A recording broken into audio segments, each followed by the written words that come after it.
It is a typical type of disproportionation reaction. अब आपने physical chemistry में redox reaction में पढ़ा होगा, what is a disproportionation reaction. हम कह सकते हैं कि अगर HCHO plus HCHO in the presence of base, formation of NaOH, formation of HCOO minus Na plus sodium formate plus CH3OH alcohol means a carbonyl compound plus a carbonyl compound formation of acid, carboxylic acid derivative and alcohol। तो अगर इस चीज को अच्छे से compare करें तो हम यहां पे कह सकते हैं एक ऑक्सीजन और यहां पर दो oxygen, gain of oxygen is called as oxidation. यहां पर एक ऑक्सीजन और दो हाइड्रोजन, यहां पर चार hydrogen, so gain of hydrogen is called as reduction.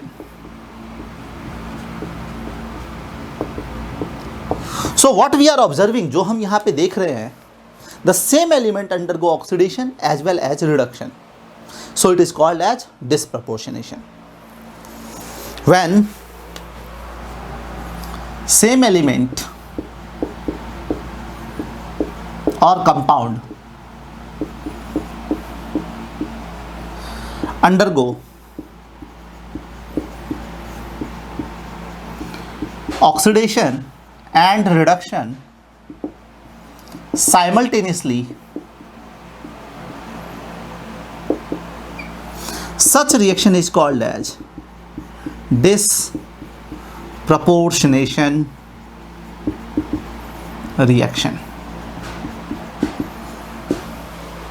तो Cannizzaro reaction is a typical reaction जिसमें एक carbonyl compound undergo simultaneous oxidation as well as undergo reduction. इसलिए इस रिएक्शन को हम best example of disproportionation in organic chemistry इस नाम से भी जानते हैं। अब जैसा कि हम लोग देख रहे हैं कि what we have the carbonyl compound undergo a reaction in the presence of base, formation of carboxylic acid derivative and alcohol. तो पहला क्वेश्चन बनता है, क्या दुनिया भर के सारे कंपाउंड ऐसा रिएक्शन करेंगे? ऑर्गेनिक केमिस्ट्री में जितने भी कार्बोनाइल कंपाउंड है वो ये रिएक्शन करेंगे या कुछ टिपिकल टाइप के कंपाउंड ये रिएक्शन करेंगे? बिल्कुल सही बच्चों, यहाँ पर टिपिकल टाइप ऑफ कंपाउंड जो है वो ये रिएक्शन दिखाएगा। सभी कार्बोनाइल कंपाउंड ये रिएक्शन नहीं दिखाएंगे। तो वो टिपिकल बिहेवियर कौन सा होगा जो ये डिसाइड करेगा कि ये कंपाउंड कैनिज़ेरो रिएक्शन में जाना चाहिए या नहीं जाना चाहिए? कौन कौन से कंपाउंड कैनिज़ेरो में पार्टिसिपेट कर सकते हैं? Condition number 1, non enolizable compound, या फिर साफ शब्दों में कह सकते हैं compound which lack alpha hydrogen atom. Compound which lack alpha hydrogen atom undergo Cannizzaro reaction in the presence of basic condition। अब बेसिक कंडीशन स्ट्रॉन्ग बेस भी हो सकता है और वेरी वेरी स्ट्रॉन्ग बेस भी हो सकता है, इट डिपेंड्स, और उसमें क्या क्या चेंजेस होंगे वो हम आगे देखेंगे। तो पहला पॉइंट हम देखते हैं जो जेईई में क्वेश्चन आ सकता है, which of the following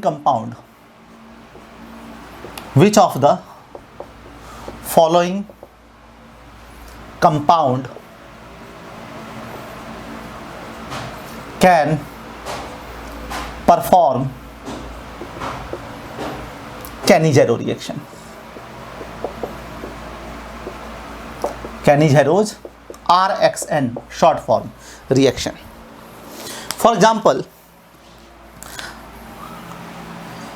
CH3CHO, CH3CH2CHO, HCHO, CH3C double bond O CH3, benzene ring C double bond O H. Example, benzene ring C double bond O CH3. इनमें से कितने कंपाउंड, कौन कौन से कंपाउंड कैनिजेरो दिखा सकते हैं? तो अगर आप इसका स्ट्रक्चर देखो बच्चों तो ऐसा आएगा, CH3 C double bond OH. अब पहला क्वेश्चन, अल्फा हाइड्रोजन किसे कहते हैं? अल्फा हाइड्रोजन, यहां पर हमारे पास ये फंक्शनल ग्रुप है, यहां पे ये हमारे पास क्या है? फंक्शनल ग्रुप है. एल्डिहाइड का ये क्या है? फंक्शनल ग्रुप है. अब फंक्शनल ग्रुप के बाद जो फर्स्ट कार्बन है, फंक्शनल ग्रुप के बाद जो पहला कार्बन है, इस कार्बन को कहेंगे हम अल्फा कार्बन. फंक्शनल ग्रुप के बाद जैसे आप मैथ में कहते हो 1 2 3 4, उसे हम केमिस्ट्री में कहते हैं A stands for alpha, B stands for beta, C stands for gamma and D stands for delta. तो फर्स्ट कार्बन मतलब A कार्बन मतलब अल्फा कार्बन. फंक्शनल ग्रुप के बाद जो पहला कार्बन है, उस कार्बन को हम कहेंगे अल्फा कार्बन एटम, और उससे अटैच जो हाइड्रोजन एटम है उसे हम कहेंगे अल्फा हाइड्रोजन एटम. तो क्या आपको यहां पर अल्फा हाइड्रोजन एटम दिख रहा है? यस. और अगर अल्फा हाइड्रोजन एटम दिख रहा है तो कैनिजेरो होगा क्या? अगर आपको अल्फा हाइड्रोजन एटम दिख रहा है, लैक का मतलब क्या होता है बच्चों? एब्सेंस, नहीं होना. इसके पास अल्फा हाइड्रोजन है, इसलिए कैनिजेरो में पार्टिसिपेट नहीं करेगा. उसी तरह अगर इसका स्ट्रक्चर देखते हैं, यहां पे कह सकते हैं CH3 CH2 CHO. तो ये हमारा क्या हो गया? Functional group. फंक्शनल ग्रुप के बाद ये फर्स्ट कार्बन अल्फा और सेकंड कार्बन बीटा. तो इसके पास अल्फा हाइड्रोजन एटम है क्या? एक बार फिर से देखते हैं. अल्फा हाइड्रोजन किसे कहेंगे? वो हाइड्रोजन जो अल्फा कार्बन एटम पे अटैच है, उसे हम कहेंगे alpha hydrogen. Alpha hydrogen atom is the hydrogen atom which attached on carbon. तो यहां पे भी अल्फा हाइड्रोजन एटम है, इसलिए ये भी रिएक्शन, यहां पे भी यस अल्फा हाइड्रोजन एटम है, इसलिए ये भी कैनिजेरो में पार्टिसिपेट नहीं करेगा. उसके बाद थर्ड एग्जांपल HCHO. तो इसके बगल में कार्बन है क्या? फंक्शनल ग्रुप को अटैच हाइड्रोजन नहीं, बिल्कुल नहीं. बगल में अटैच फर्स्ट कार्बन है क्या? अल्फा हाइड्रोजन किसे कहते हैं? अल्फा कार्बन एटम के ऊपर अटैच हाइड्रोजन को अल्फा हाइड्रोजन कहते हैं. यह तो फंक्शनल ग्रुप का कार्बन है, इसके बगल में कोई कार्बन नहीं दिख रहा है, मतलब इसके पास अल्फा कार्बन बिल्कुल नहीं है. अब जब अल्फा कार्बन नहीं है तो अल्फा हाइड्रोजन कहां से होगा? इसलिए यस, ये वाला कंपाउंड कैनिजेरो परफॉर्म करेगा. उसी तरह अगर आप यहां पर देखो तो ये आपका फंक्शनल ग्रुप. फंक्शनल ग्रुप के बाद फर्स्ट कार्बन ये है और फर्स्ट कार्बन ये है. अल्फा कार्बन को attach hydrogen atom alpha hydrogen है, इसलिए ये रिएक्शन नहीं करेगा. अब इस चीज को ध्यान से देखो, कार्बन के पास मैक्सिमम कितने बॉन्ड? 4 बॉन्ड होते हैं क्या? ये तो हमारा फंक्शनल ग्रुप हो गया, ये हमारा क्या हो गया? फंक्शनल ग्रुप हो गया. इस जगह पे 4 बॉन्ड हैं बच्चों. आपको 4 बॉन्ड यहां पे नजर आ रहा है? 4 बॉन्ड है, तो यहां पे हाइड्रोजन एटम होगा क्या? बिल्कुल नहीं. कार्बन की वैलेंसी 4 होती है, 4 बॉन्ड बन चुका है, तो हाइड्रोजन नहीं होगा. इसलिए यहां पर अल्फा हाइड्रोजन एटम नहीं है, मतलब यस, ये रिएक्शन में अल्फा हाइड्रोजन एटम एब्सेंट है, इसलिए यस, ये रिएक्शन में पार्टिसिपेट करेगा. इसका कैनिजेरो पॉसिबल है. उसी तरह ये हो गया हमारा फंक्शनल ग्रुप। इसके इस साइड में जो कार्बन है इसके ऊपर कितने बॉन्ड है? 4 बॉन्ड। यहां पे हाइड्रोजन एटम नहीं है, लेकिन इस कार्बन को तो हाइड्रोजन एटम है, यहां पे अल्फा हाइड्रोजन एटम है। फंक्शनल ग्रुप के बगल वाला carbon alpha carbon, alpha carbon को अटैच हाइड्रोजन अल्फा हाइड्रोजन। तो इसके पास अल्फा हाइड्रोजन है, इसलिए ये कैनिजेरो रिएक्शन नहीं करेगा। तो बच्चों, कैनिजेरो रिएक्शन कौन सा कंपाउंड करता है? जिसके पास अल्फा हाइड्रोजन एटम नहीं होता है। अभी हमने देखा थोड़ी देर पहले कि कैनिजेरो रिएक्शन में सिर्फ वही कंपाउंड पार्टिसिपेट करता है जिसके पास अल्फा हाइड्रोजन एटम नहीं होता है।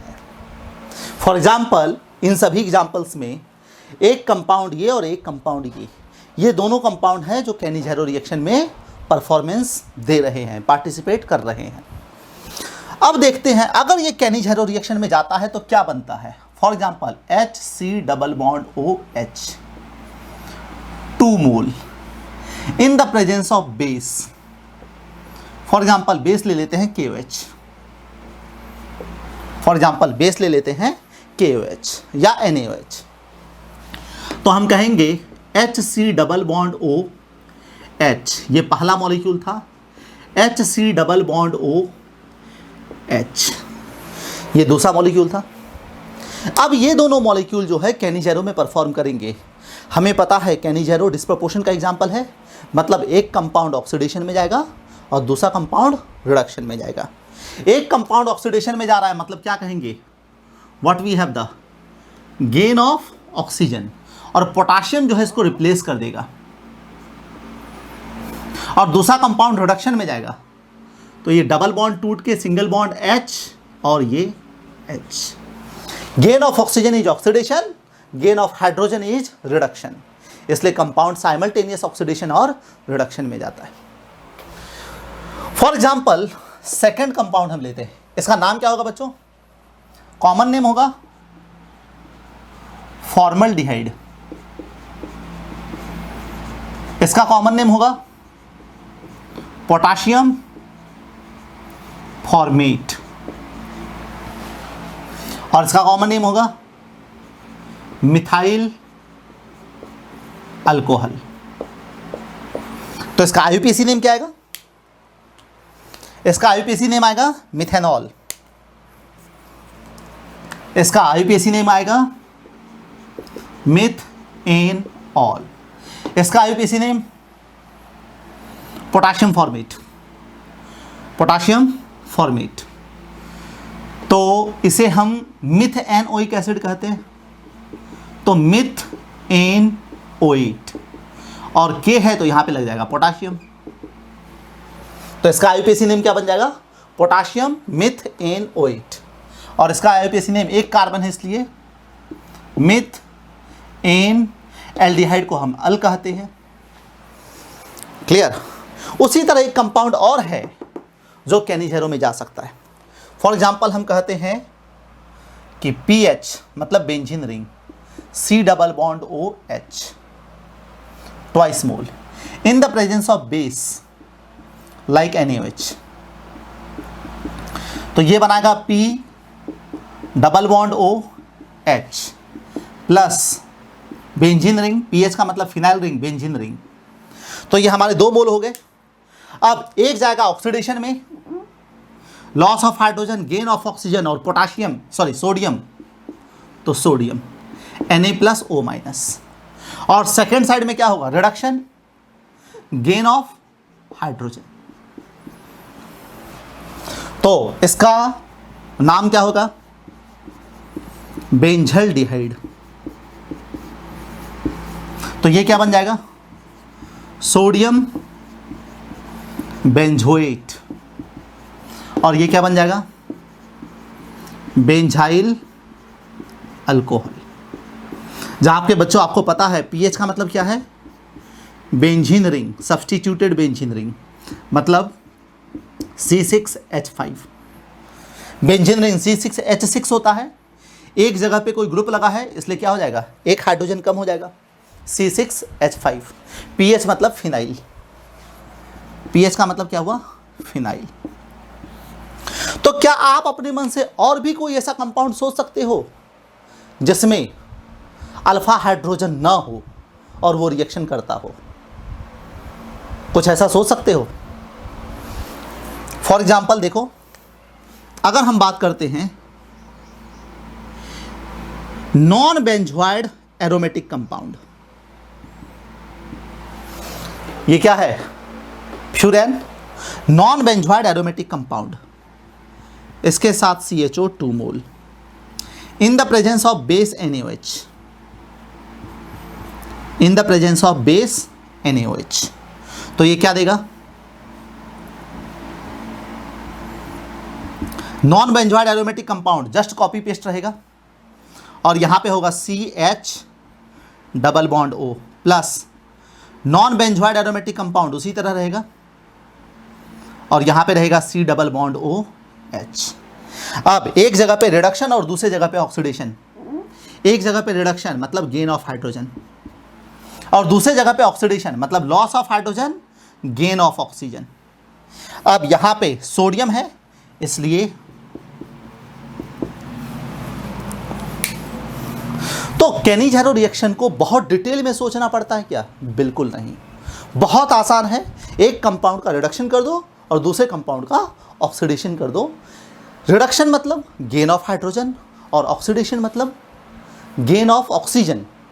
अब गेन ऑफ ऑक्सीजन अगर सॉल्ट सोडियम, बेस सोडियम का है तो सॉल्ट सोडियम का बनेगा, बेस पोटाशियम का है तो सॉल्ट पोटाशियम का बनेगा। इतना सिंपल है केनी-झारो रिएक्शन। अब हम बच्चों देखना चाहते हैं कि मैकेनिज्म कैसा होता है। तो मैकेनिज्म को देखने से पहले आपने एक चैप्टर पढ़ा है फिजिकल केमिस्ट्री में जिसे कहते हैं केमिकल काइनेटिक्स। तो हम क्या करते हैं, कोई भी रिएक्शंस होता है, कोई भी रिएक्शन होता है उसका हम रेगुलर टाइम इंटरवल पे सैंपल विड्रॉ करते हैं और उसका फिजिकल केमिस्ट्री से केमिकल काइनेटिक्स में डाटा एनालिसिस करते हैं।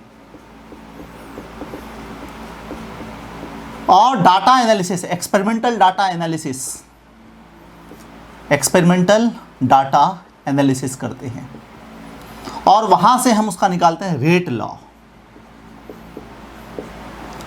और रेट लॉ से हम सोचने का ट्राई करते हैं कि इसका मैकेनिज्म कैसा होगा। मतलब क्या आप मैकेनिज्म बिना केमिकल काइनेटिक्स के सोच सकते हो? बिल्कुल नहीं। आप कभी भी किसी भी रिएक्शन का मैकेनिज्म बिना रेट लॉ के एक्सप्रेशन के नहीं कैलकुलेट कर सकते हो। और रेट लॉ हमें रिएक्शन देख के समझ में आता है या एक्सपेरिमेंट करने के बाद समझ में आता है? चूंकि ऑर्डर ऑफ रिएक्शन एक एक्सपेरिमेंटल बेस्ड डाटा होता है तो उसके लिए बहुत सारे एक्सपेरिमेंट परफॉर्म करने पड़ते हैं, तब जाके हमें रेट लॉ का डेरिवेशन मिलता है। तो उसी तरह जब हमने केनी-झारो का रिएक्शन करना शुरू किया, for example HCHO 2 mole in the presence of base,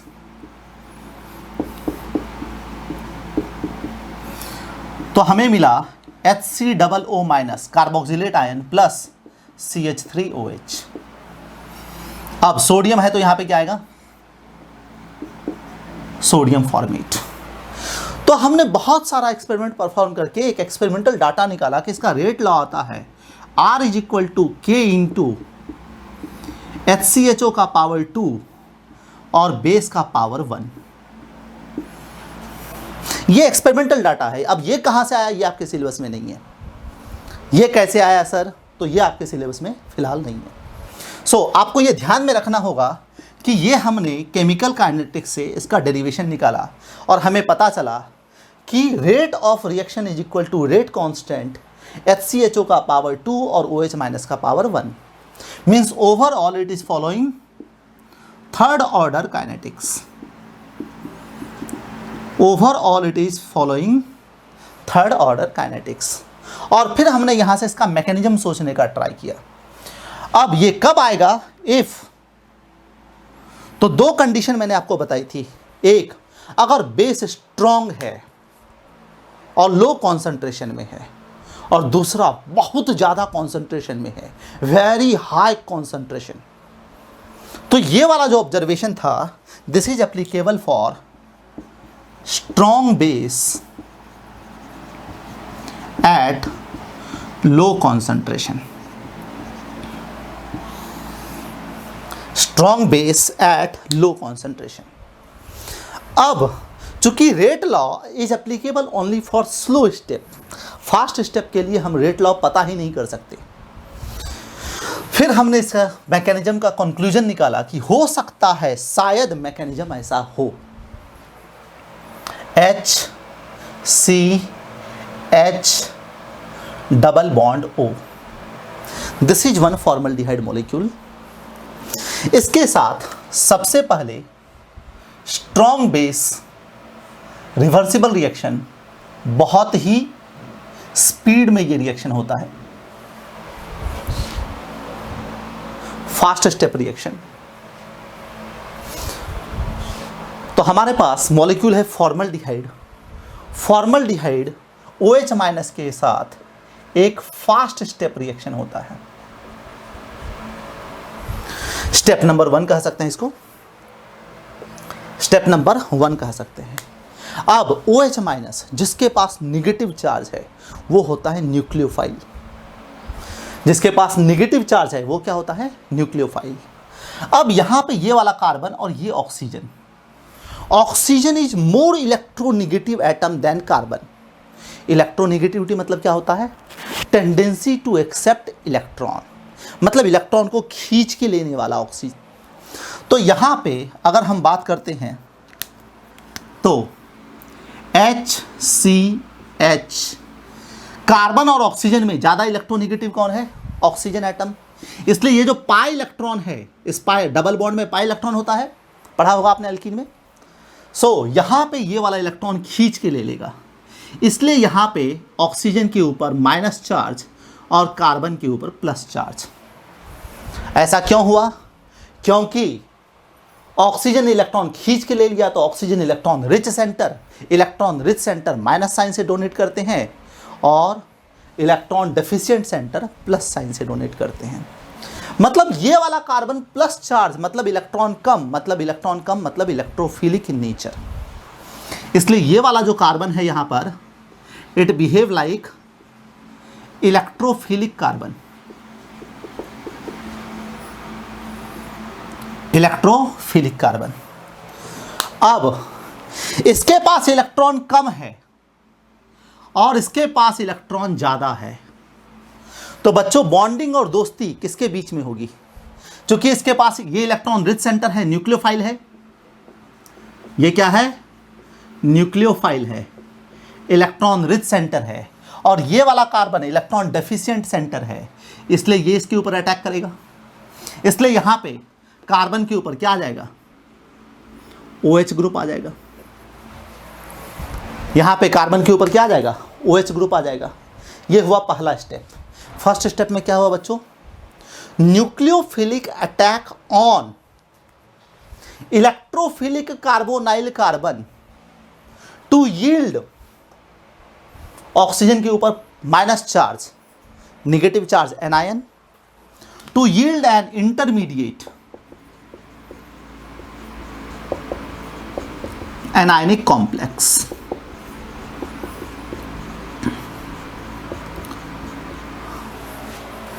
to yield an intermediate anionic complex. अब दूसरे स्टेप में क्या होता है? ये पहला स्टेप हुआ। क्या हुआ पहला step? Nucleophilic attack on electrophilic carbon to yield an intermediate anionic complex. अब दूसरे स्टेप में क्या होता है? ये पहला स्टेप था। अब यहां पर ये सेकेंड मॉलिक्यूल है HCH single bond O minus charge, और यहां पे लगा है OH।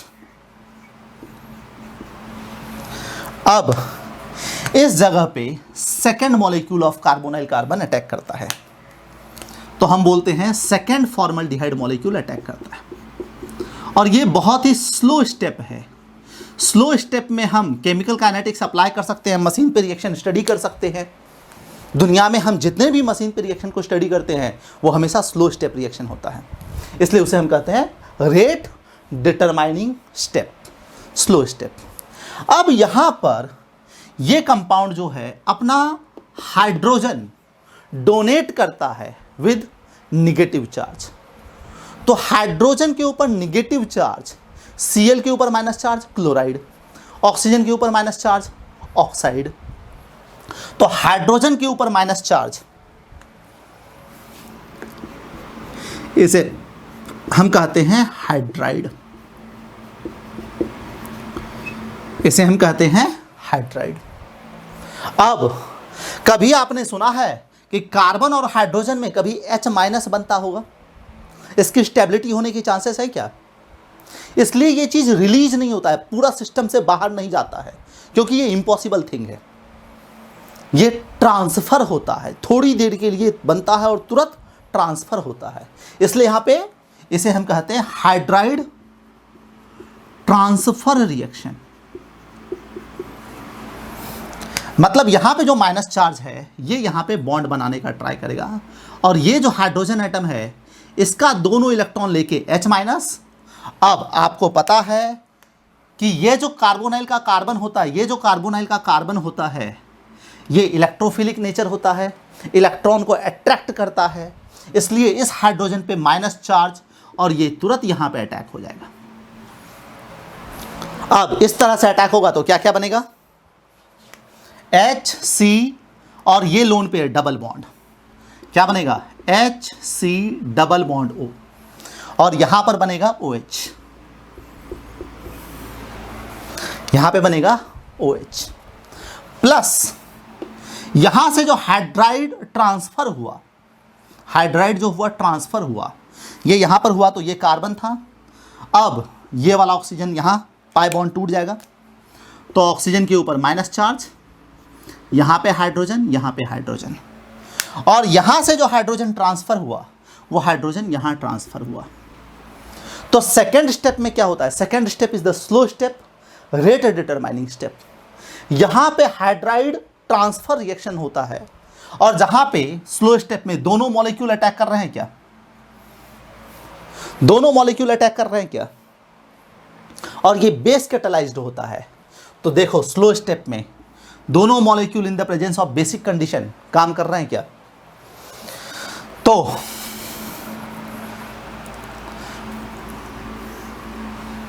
यहां पर हाइड्राइड ट्रांसफर रिएक्शन यील्ड, क्या यील्ड निकलता है? एक कार्बोक्सिलेट और एक अल्कोक्साइड, एक कार्बोक्सिलिक एसिड और दूसरा अल्कोक्साइड आयन।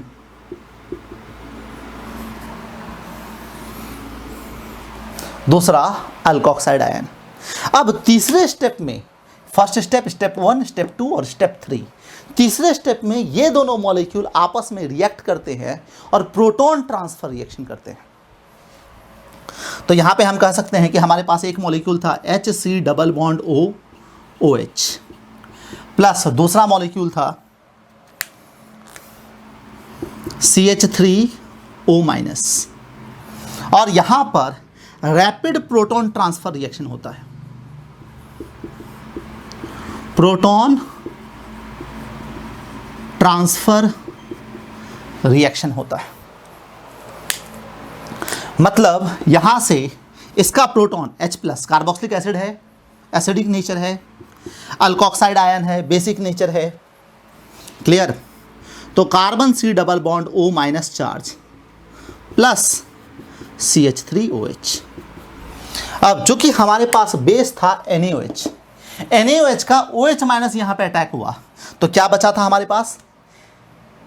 Na प्लस, तो वो Na प्लस यहां पे अटैक करता है, फॉर्मेशन ऑफ सॉल्ट। इस तरीके से in low concentration, strong base at low concentration पहले स्टेप में न्यूक्लियोफिलिक अटैक करता है, एक एनायन कॉम्प्लेक्स जनरेट करता है, वो anion complex second molecule of carbonyl पे अटैक करता है और जनरेट करता है एक अल्कोक्साइड आयन और एक कार्बोक्सिलिक एसिड। फिर ये carboxylic acid with this alkoxide ion undergo proton transfer reaction and formation of sodium salt of carboxylate plus alcohol। तो अभी हमने थोड़ी देर पहले देखा था कि कैनिज़ेरो strong base in low concentration follow third order kinetics, एक एक्सपेरिमेंटल डाटा है। इसी तरह अगर बेस का कॉन्सेंट्रेशन बढ़ा दिया जाए तो प्रोडक्ट चेंज होगा? नहीं, प्रोडक्ट वही बनेगा, लेकिन प्रोडक्ट बनने का जो मैकेनिज्म है वो थोड़ा सा डिफरेंट हो जाएगा। कैसे, आओ देखते हैं। We are studying the mechanism of Cannizzaro if the base concentration is high। तो रिएक्शन तो वही होगा। what we have the formaldehyde twice mole in the presence of NaOH at high concentration, formation of HCOO minus Na plus CH3OH। लेकिन इसका जो mechanism देखा गया वो थोड़ा सा डिफरेंट है। तो मैकेनिज्म फिर से हम सीधे सीधे नहीं बात कर सकते, हमें उसके लिए बहुत सारा एक्सपेरिमेंट करना पड़ेगा, केमिकल काइनेटिक्स का डाटा निकालना पड़ेगा, रेट लॉ का एक्सप्रेशन लिखना पड़ेगा। तो हमने बहुत सारा एक्सपेरिमेंट करके रेट लॉ का एक्सप्रेशन लिखा। रेट इज इक्वल टू के इंटू HCHO का पावर 2 एंड OH माइनस का पावर 2। थोड़ी देर पहले हमने क्या किया था बच्चों, कंफ्यूज नहीं होना। अगर बेस का कॉन्सेंट्रेशन लो है तो, और बेस का कॉन्सेंट्रेशन हाई है तो,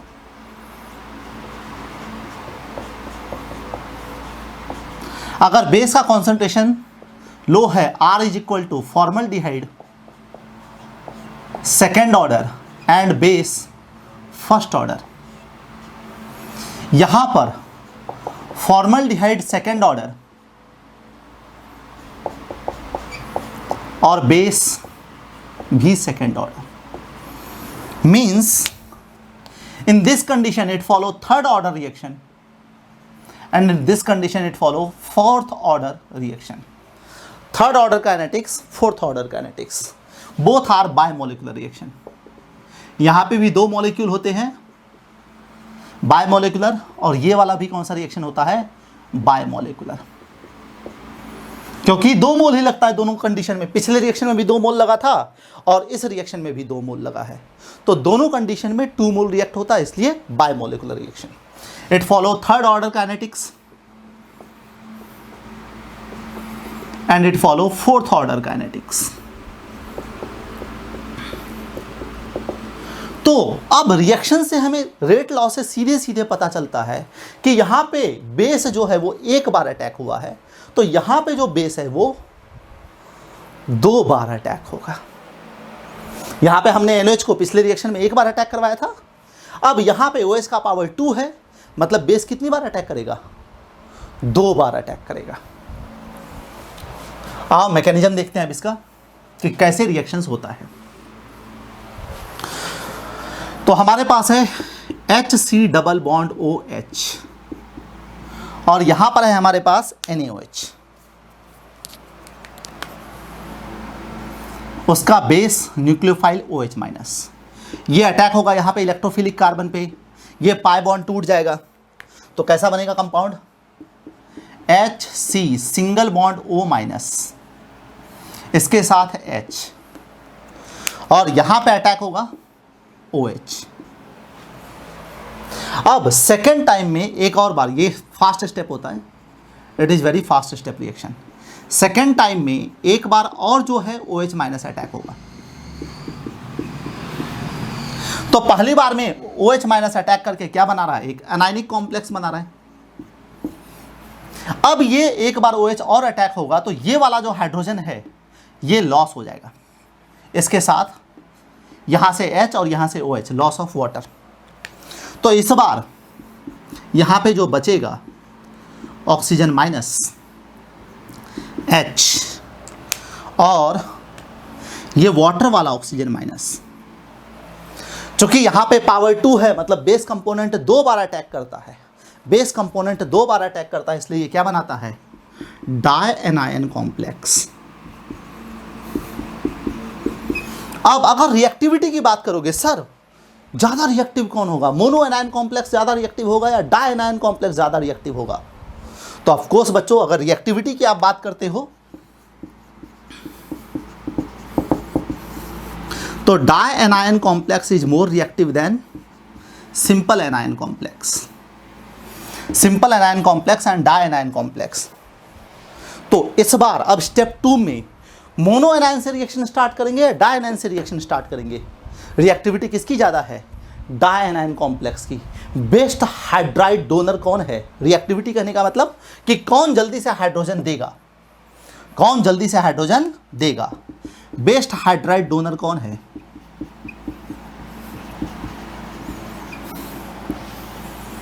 बेस्ट हाइड्राइड डोनर कौन है? तो mono anion versus di anion में di anion is a best hydride donor. अब ये हाइड्रोजन डोनेट करेगा दूसरे फॉर्मल्डिहाइड मॉलिक्यूल को। स्टेप 2, HC ऑक्सीजन माइनस, फिर यहां पर ऑक्सीजन माइनस, यहां पे H, इसके साथ दूसरा formaldehyde HC double bond OH। It is a slow step, rate determining step, step number 2। तो यहाँ पे ये वाला कंपोनेंट ये यहाँ पे पाई बॉन्ड बनाने का ट्राई करेगा, ये यहाँ पे H माइनस लेगा और ये H माइनस जो है ये अटैक करेगा इस जगह पे। इलेक्ट्रोफिलिक कार्बन होता है कार्बोनाइल का। तो अब क्या होगा? अब जो बनेगा HC single bond O minus double bond O, HC oxygen यहां से लोन पेयर यहां पे, तो फॉर्मेशन ऑफ डबल बॉन्ड और ये H चला गया, प्लस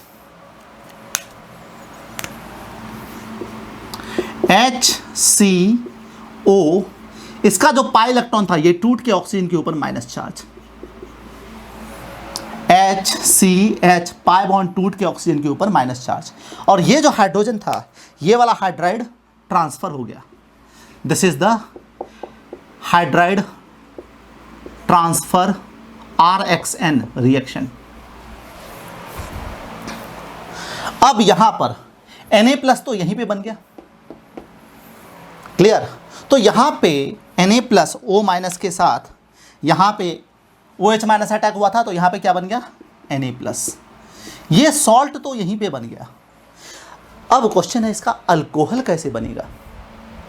तो यहां पे सॉल्वेंट काम करता है और एक्वस कंडीशन में काम करता है, मतलब पानी है। तो यहां पे हम कहते हैं CH3O माइनस प्लस H2O। हमें पता है it is a strong base, Lewis base, strong base and it is a weak acid. तो एसिड H प्लस डोनेट करेगा, तो क्या होगा? CH3O माइनस, हमारे पास क्या था? CH3O minus. अब एसिड है तो H प्लस देगा, बेस है तो H प्लस लेगा। प्रोटॉन डोनर, प्रोटॉन एक्सेप्टर, हमने पढ़ा है केमिकल इक्विलिब्रियम में। एसिड क्या होता है? प्रोटॉन डोनर, और बेस क्या होता है? Proton acceptor. तो यहां पे ये जो सॉल्वेंट है ये अपना H प्लस इसको डोनेट करेगा, इसलिए यहां पे ये बनेगा CH3OH plus generation of base, basic condition. तो इस तरह से यहां पे सॉल्वेंट प्रोवाइड करता है अपना प्रोटॉन, अगर कॉन्सेंट्रेशन क्या हो? हाई हो। तो बच्चों आपको समझ में आया कि अगर बेस का कॉन्सेंट्रेशन लो होता है तो कैसे रिएक्शन होता है, और बेस का कॉन्सेंट्रेशन हाई होता है तो कैसे रिएक्शन होता है। बेस का कॉन्सेंट्रेशन लो है तो third order kinetics, OH minus एक बार अटैक करता है, OH माइनस का पावर 1 है, फॉर्मल्डिहाइड का पावर 2 है। अगर बेस का कॉन्सेंट्रेशन ज़्यादा हुआ तो OH माइनस का पावर 2 हो जाता है। अब OH माइनस का पावर 2 हो जाता है तो बेस 2 बार अटैक करता है। 2 बार अटैक करता है तो उसमें एक और स्टेप लगता है हमें कि प्रोटॉन कहाँ से आता है। तो प्रोटॉन कहाँ से आता है? तो लास्ट स्टेप में सॉल्वेंट से आता है। हमने देखा कि कैनी-जेरो रिएक्शन क्या होता है और उसका डिफरेंट बेस कॉन्सेंट्रेशन में उसका मैकेनिज्म क्या होता है। अब हम देखते हैं कि कैसे उसके जेई में एग्जाम्पल्स को हम थ्रू मैकेनिज्म और विदाउट मैकेनिज्म भी हम कैसे फटाफट सॉल्व कर सकते हैं। तो अब हम देखते हैं, अगर हमारे पास पहला क्वेश्चन है कि अगर HCH double bond O plus HCH double bond O in the presence of base NaOH है तो क्या बनेगा। तो यहाँ पे हमने देखा था कि आप इस चीज़ को सिंपली 2 बार लिख लो, पहली बार प्लस दूसरी बार।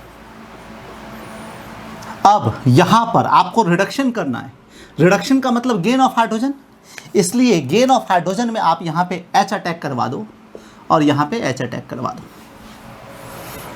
क्लियर। अब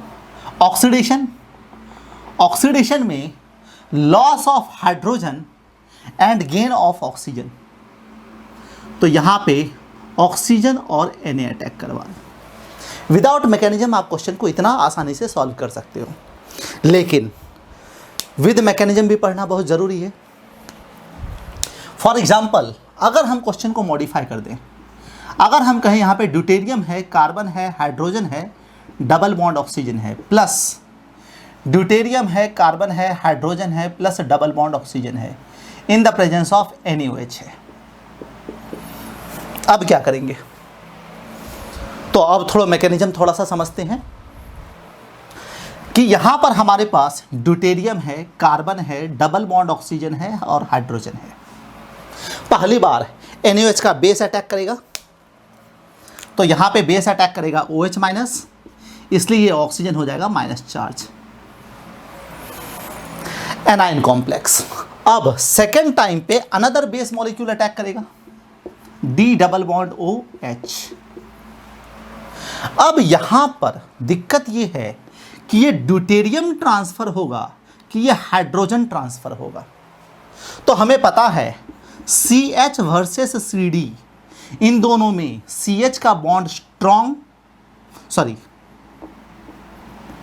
CD का बॉन्ड स्ट्रॉन्ग होता है और CH का बॉन्ड वीक होता है। केमिकल इक्विलिब्रियम से भी कोरिलेट करते हैं इसको, बॉन्ड डिसोसिएशन एंथैल्पी से भी इसको कोरिलेट करते हैं। तो कहीं से भी आप पढ़ो, चाहो तो केमिकल इक्विलिब्रियम के डाटा से पढ़ो या फिर चाहो तो बॉन्ड डिसोसिएशन एंथैल्पी से पढ़ो, कहीं से भी पढ़ो, आपको ये पता चलेगा कि ये वाला बॉन्ड जो होता है वीक होता है और ये वाला बॉन्ड जो होता है 1.4 टाइम्स स्ट्रॉन्ग होता है। अब जो मजबूत है वो टूटेगा या जो कमजोर है वो टूटेगा।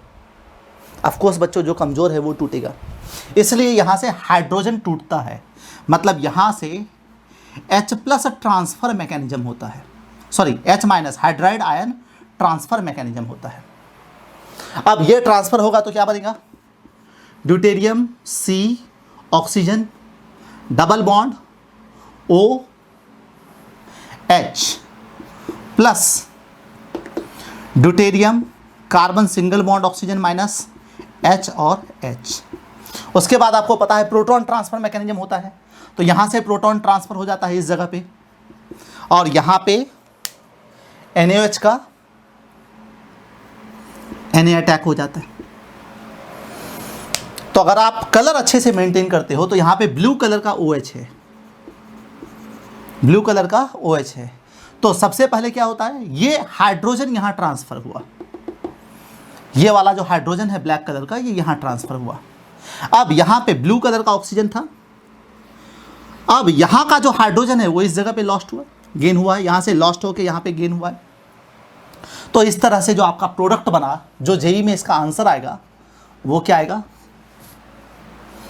Deuterium C double bond O Na plus DCH2OH। अब अगर क्वेश्चन पूछ दे कि ड्यूटेरियम है carbon double bond oxygen deuterium twice mole in the presence of NaOH, तो क्या ड्यूटेरियम ट्रांसफर होगा, बिल्कुल सही, ड्यूटेरियम ट्रांसफर होता है।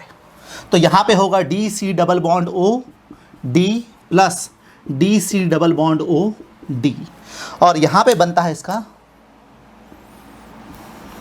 ONe और यहां पे बनता है इसका H और H।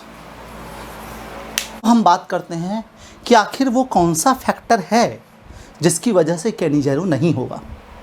कौन कौन से ऐसे कंपाउंड हैं जो कैनिज़ेरो में नहीं जा सकते हैं।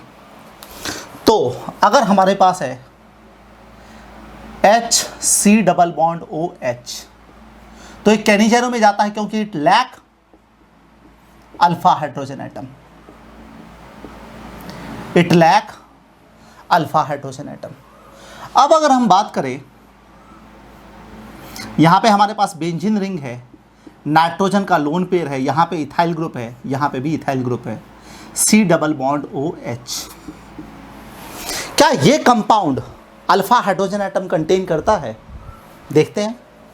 तो ये हमारा हो गया फंक्शनल ग्रुप, ये हो गया फर्स्ट कार्बन। इस कार्बन के पास यहां पे हमारे पास 4 बॉन्ड है क्या? First, second, third, fourth, 4 bond है। मतलब इस पे हाइड्रोजन है क्या? नहीं है।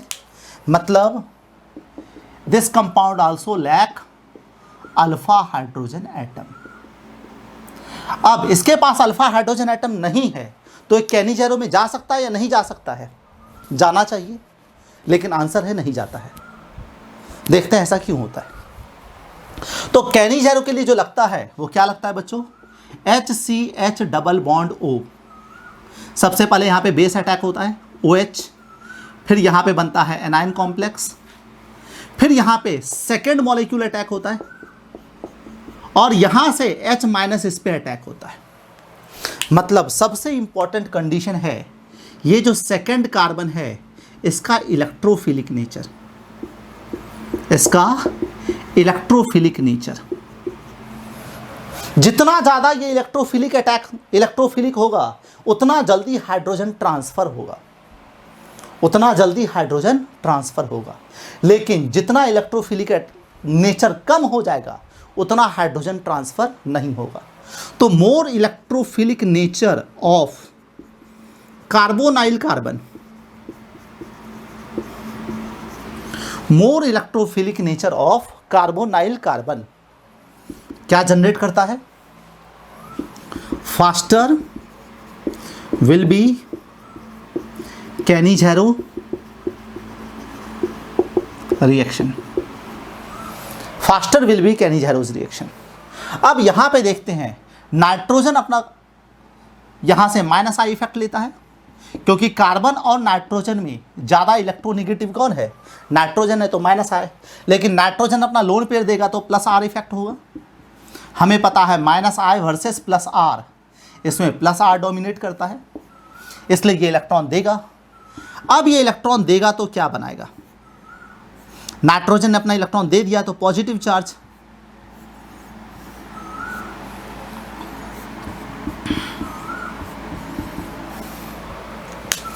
अब नाइट्रोजन ने अपना इलेक्ट्रॉन यहां दे दिया तो इस जगह पे डबल बॉन्ड, इसकी वजह से ये यहां पे जाएगा, इस जगह पे डबल बॉन्ड, फिर ये यहां पे जाएगा, इस जगह पे डबल बॉन्ड, फिर ये इलेक्ट्रॉन यहां पे जाएगा तो इस जगह पे माइनस चार्ज। एनायन तो बना, लेकिन पॉजिटिव चार्ज इलेक्ट्रोफिलिक सेंटर इस बार कार्बन पे है या नाइट्रोजन पे है? बिल्कुल सही, नाइट्रोजन पे है। मतलब कार्बन तो यहाँ पे 4 बॉन्ड बना के चुपचाप सेटिस्फाई है, बैठा है, मैं रिएक्शन नहीं करूँगा क्योंकि मेरे 4 बॉन्ड कंप्लीट है। तो जब कार्बन के पास अपने 4 बॉन्ड कंप्लीट हैं तो ये रिएक्शन नहीं करेगा, ये रिएक्शन नहीं करेगा। मतलब क्या कहेंगे? This compound lacking alpha hydrogen atom still can not undergo कैनिज़ेरो reaction. तो सिर्फ IIT एडवांस के क्वेश्चंस में सिर्फ अल्फा हाइड्रोजन वाला पॉइंट सफिशिएंट है? नहीं, इसके साथ आपको एक और पॉइंट पे सोचना पड़ेगा कि कार्बोनाइल का कार्बन इलेक्ट्रोफिलिक नेचर का है या नहीं है। अगर कार्बोनाइल का कार्बन इलेक्ट्रोफिलिक नेचर का है तो कैनिज़ेरो होगा, और नहीं है तो नहीं होगा। बच्चों कॉन्सेप्ट क्लियर है? बच्चों हमने देखा कि कैनिज़ेरो कैसे होता है। Lack of alpha hydrogen atom मतलब कैनिज़ेरो होगा, लेकिन lack of alpha hydrogen atom is only one criteria नहीं है। एक और क्राइटेरिया है कि attacking carbonyl carbon lack alpha hydrogen तो होना ही चाहिए, साथ में कार्बोनाइल कार्बन का इलेक्ट्रोफिलिक नेचर ज़्यादा होना चाहिए, लेकिन अगर किसी तरीके से आप उसका इलेक्ट्रोफिलिक नेचर डिस्ट्रॉय कर देते हो, इलेक्ट्रोफिलिक नेचर मतलब कार्बोनाइल कार्बन के कार्बन में इलेक्ट्रॉन की भूख ज़्यादा होना, इलेक्ट्रॉन की भूख का ज़्यादा होना, इलेक्ट्रोफिलिक नेचर। तो अब अगर हम बात करते हैं, अब तक हमने किया था एक HCHO प्लस दूसरा HCHO in the presence of NaOH, answer दिया था HCOONA प्लस CH3OH। मतलब यहाँ पे दोनों फॉर्मल्डिहाइड सेम है, इसलिए इसे हम क्या कहते हैं, सेल्फ कैनिजैरो रिएक्शन। इसलिए इसे हम क्या करते हैं, सेल्फ कैनिजैरोस रिएक्शन। तो क्या अगर दो अलग अलग टाइप के एल्डिहाइड ले लेते हैं तो ये रिएक्शन पॉसिबल है? ऑफ कोर्स बच्चों पॉसिबल है। अगर दो अलग अलग टाइप के एल्डिहाइड जिसमें अल्फा हाइड्रोजन एटम नहीं है और कार्बोनाइल कार्बन इलेक्ट्रॉन का भूखा है, इलेक्ट्रोफिलिक इन नेचर है, तो ये रिएक्शन होगा। फॉर एग्जाम्पल हम देखते हैं, अगर एक ले लेते हैं formaldehyde HCH double bond O plus दूसरा ले लेते हैं बेंजल्डिहाइड, दूसरा ले लेते हैं बेंजल्डिहाइड। तो यहां पे जो अगर बेस लगाते हैं तो यहां पे इन द प्रेजेंस ऑफ बेस इसका बनेगा acid HC double bond O minus plus इसका बनेगा बेस अल्कोहल CH2OH। तो इसका बनेगा एसिड और इसका बनेगा अल्कोहल। अब जेई में अगर आपको जेई मेन में सिंपल सा स्टेटमेंट इसको अगर याद रखना है तो ऐसा कह सकते हैं, इस कार्बोनाइल के बगल में छोटा छोटा ग्रुप है, इसके बगल में बड़ा सा ग्रुप है। क्लियर?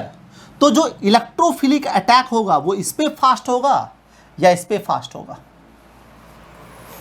कौन ज़्यादा रिएक्टिव होगा? यहाँ पे दोनों छोटे ग्रुप हैं और यहाँ पे एक बड़ा ग्रुप है, तो इसका रिएक्टिविटी फास्ट होगा, मतलब ये क्या होगा, मोर रिएक्टिव होगा। तो जो चीज़ मोर रिएक्टिव होगा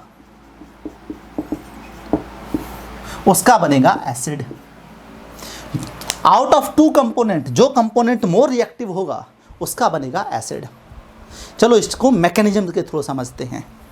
अब हम बात कर रहे हैं कि यहाँ पर है HCH डबल बॉन्ड O और यहाँ पर है benzene ring C double bond OH। तो दोनों हाइड्रोजन एटम स्मॉल साइज के हैं, एक फिनाइल ग्रुप बड़ा साइज का है, एक हाइड्रोजन एटम स्मॉल साइज का है। तो न्यूक्लियोफिलिक अटैक होने के लिए यहाँ पे जगह है और न्यूक्लियोफिलिक अटैक होने के लिए यहाँ पे जगह नहीं है, मतलब ये कार्बन छुपा हुआ है। इसे हम कहते हैं स्टेरिकली हिंड्रेंस। यहाँ पे जो कार्बन छुपा हुआ है, हिंडर छुप गया है, क्योंकि यहाँ पे OH को घुसने के लिए जगह ही नहीं है, तो इस टर्म को कहते हैं स्टेरिकली हिंड्रेंस। तो जितना बड़ा ग्रुप होगा उतना कार्बन छुप जाएगा, स्टेरिकली हिंडर्ड हो जाएगा। अब कार्बन छुप गया तो रिएक्शन कैसे होगा? और यहाँ पे कार्बन फ्रंट में आ गया है कि आ जाओ न्यूक्लियोफाइल, मैं तैयार हूँ बॉन्डिंग बनाने के लिए, तो इस जगह पे अटैक होगा। इसलिए आउट ऑफ टू हम क्या कहेंगे कि जितना ज़्यादा बल्की ग्रुप होगा उतना ज़्यादा बल्की ग्रुप का साइज ज़्यादा होगा, उतना ज़्यादा स्टेरिकली हिंडर्ड कार्बन मिलेगा। स्टेरिकली हिंडर्ड का कार्बन का मतलब क्या हुआ? छुपा हुआ कार्बन। अगर कार्बन छुप गया, हिंडर्ड हो गया, तो रिएक्टिविटी के लिए कार्बन तैयार ही नहीं है, मतलब रिएक्टिविटी कम होगी या ज़्यादा होगी? इसलिए reactivity means attack of nucleophile, attack of nucleophile. OH minus less होगा। इसलिए out of these two compound कौन ज़्यादा रिएक्ट करेगा? फॉर्मल्डिहाइड। अब देखते हैं इसका मैकेनिज्म कैसे होगा। तो सबसे पहले HCH डबल बॉन्ड O, इसके साथ अटैक होगा बेस, इसके साथ अटैक होगा बेस, ये बेस यहाँ अटैक करेगा, ये ऑक्सीजन यहाँ जाएगा। तो इस तरह से बनेगा HCHO माइनस और इसके साथ OH। फिर अगले स्टेप में यहाँ पे दूसरा बेंजल्डिहाइड अटैक करेगा। अब ये वाला हाइड्रोजन जो है वो ट्रांसफर होगा यहां पर। तो इस तरह से क्या होगा, CO माइनस चार्ज H, ये वाला हाइड्रोजन यहां ट्रांसफर हो गया, plus HC double bond O और यहां पे लगेगा OH। और अगले स्टेप में क्या होगा, प्रोटॉन ट्रांसफर होगा। अगले स्टेप में क्या होगा, प्रोटॉन ट्रांसफर होगा। तो क्या बनेगा, HC डबल बॉन्ड O, यहाँ पर O minus charge, plus benzene ring CH, यहाँ पे हाइड्रोजन और इस जगह पे ऑक्सीजन माइनस चार्ज के साथ था। प्रोटॉन ट्रांसफ़र हुआ, मतलब यहाँ का हाइड्रोजन यहाँ ट्रांसफ़र हो जाएगा, यहाँ का हाइड्रोजन यहाँ पे ट्रांसफ़र हो जाएगा। इस तरह से एक कंपाउंड का एसिड और दूसरे कंपाउंड का अल्कोहल।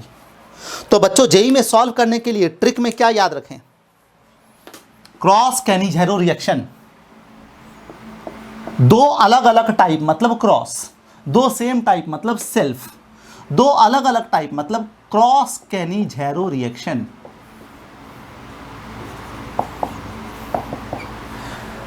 क्रॉस कैनिज़ेरो रिएक्शन में किसका एसिड बनेगा और किसका अल्कोहल बनेगा? तो more reactive aldehyde yield carboxylic acid, carboxylate ion. Cross कैनिज़ेरो में ये चीज़ बहुत अच्छे से याद रखना बच्चों कि मोर रिएक्टिव कार्बोनाइल कंपाउंड क्या जनरेट करेगा, कार्बोक्सिलेट आयन। अभी हमने देखा कि क्रॉस कैनिज़ेरो रिएक्शन में ज़्यादा रिएक्टिव कौन होता है, जिसका रिएक्टिविटी ज़्यादा होता है। तो कैसे पता चलेगा कि ये वाला एल्डिहाइड ज़्यादा रिएक्टिव है और ये वाला एल्डिहाइड कम रिएक्टिव है? हम देख रहे हैं क्रॉस कैनिज़ेरो रिएक्शन।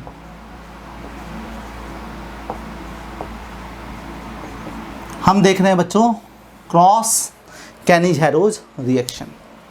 अब कैसे पता चलेगा कि कौन से कार्बोनाइल कंपाउंड का रिएक्टिविटी ज़्यादा है?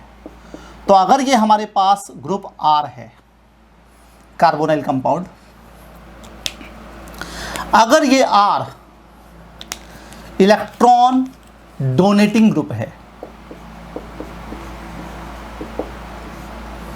मतलब इसके पास क्या है, प्लस R इफेक्ट है या प्लस I इफेक्ट है या प्लस हाइपर कॉन्जुगेशन इफेक्ट है, तो ये इलेक्ट्रॉन डोनेट करने का ट्राई करेगा।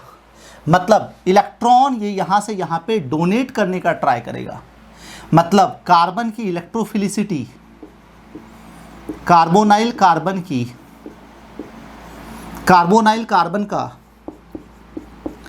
इलेक्ट्रोफिलिक नेचर डिक्रीज हो जाएगा। कार्बोनाइल कार्बन का इलेक्ट्रोफिलिक नेचर जो है वो डिक्रीज हो जाएगा। अब कार्बोनाइल कार्बन का इलेक्ट्रोफिलिक नेचर डिक्रीज हुआ मतलब रिएक्टिविटी डिक्रीज होगी, रिएक्टिविटी डिक्रीज हो जाएगी।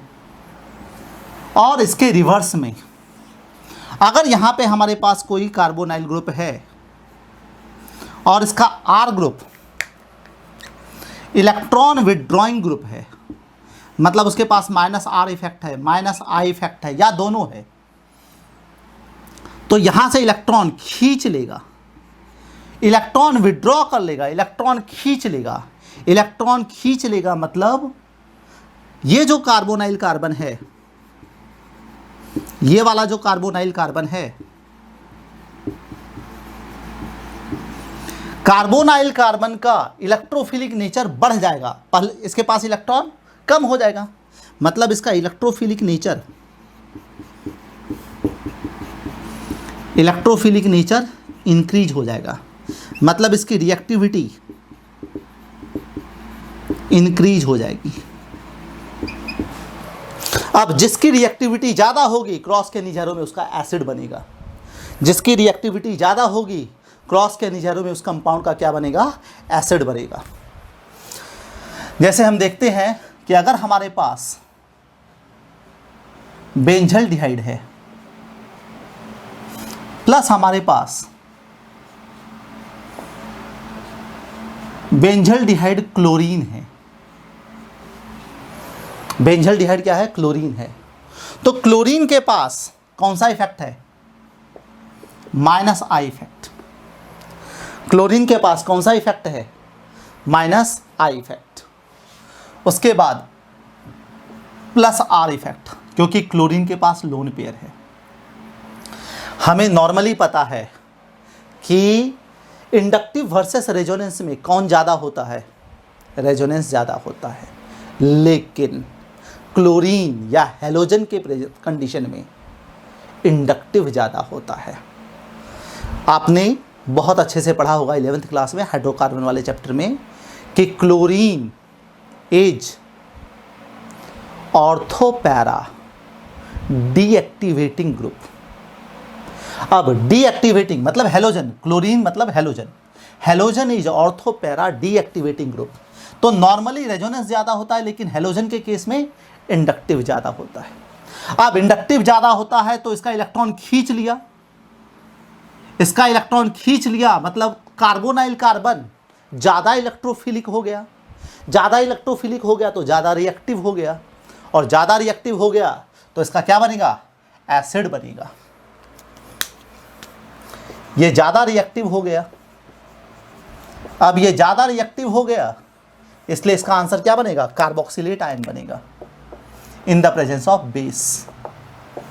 ये क्या बनाएगा, कार्बोक्सिलेट आयन। इसलिए इस क्वेश्चन का आंसर COO- क्लोरीन प्लस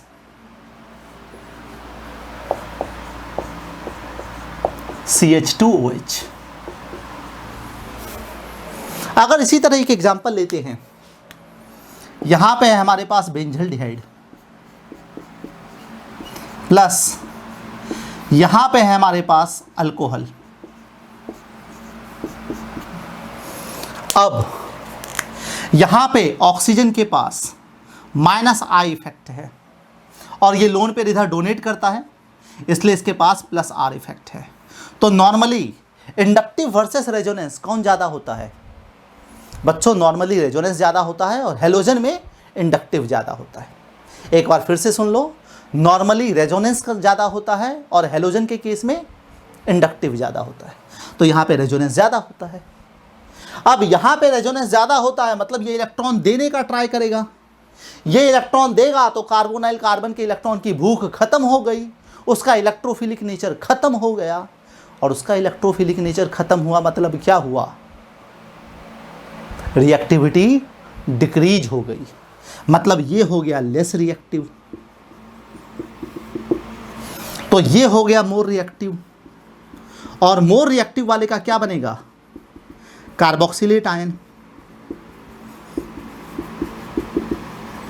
इसलिए इन द प्रेजेंस ऑफ बेस इसका कार्बोक्सिलेट बनेगा, इसका कार्बोक्सिलेट बनेगा और इसका अल्कोहल बनेगा।